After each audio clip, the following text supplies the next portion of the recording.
అర్ధరాత్రి వచ్చిన బస్సు. అదొక విచిత్రమైన రాత్రి. ఆకాశంలో చంద్రుడు వంకరగా పసుపు రంగులో పెద్దగా నవ్వుతున్నట్టు ఉన్నాడు. పింకీ అనే చిన్న కుందేలు అడవి మధ్యలో ఉన్న బస్టాండ్లో ఒంటరిగా నిలబడి ఉంది. సమయం రాత్రి 12 గంటలు దాటింది. హఠాత్తుగా పొగమంచులో నుండి ఒక పాతకాలపు బస్సు వచ్చింది. ఆ బస్సు ఒక పెద్ద ఆకుపచ్చ పురుగులా ఉంది. టైర్లు లేవు, గాలిలో తేలుతూ వచ్చింది. డోర్ ఆటోమేటిక్గా తెరుచుకుంది. పింకీ భయపడుతూనే బస్సు ఎక్కింది. లోపల చూసిన వెంటనే ఆమె గుండె బలంగా కొట్టుకుంది. ఒక సీటులో తలలేని ఎలుగుబంటి, మరో సీటులో 3 కళ్ళున్న పిల్లి, డ్రైవర్ సీటులో ఒక అస్థిపంజరం.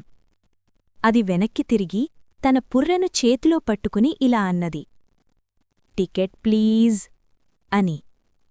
పింకీ డబ్బులిచ్చింది. మా బస్సులో టికెట్టు డబ్బులు కాదు, మాకు కావాల్సింది నీ భయం. పింకీ గట్టిగా అరిచింది. దెయ్యాలన్నీ నవ్వడం మొదలుపెట్టాయి. అద్దాలు పగిలిపోయాయి. టప్! పింకీ ఉలిక్కిపడి లేచింది. అదంతా కల. కాని ఆమె చేతిలో ఒక టికెట్టుంది. దానిమీద ఇలా రాసి ఉంది, వచ్చే అమావాస్యకి మళ్ళీ కలుద్దాం.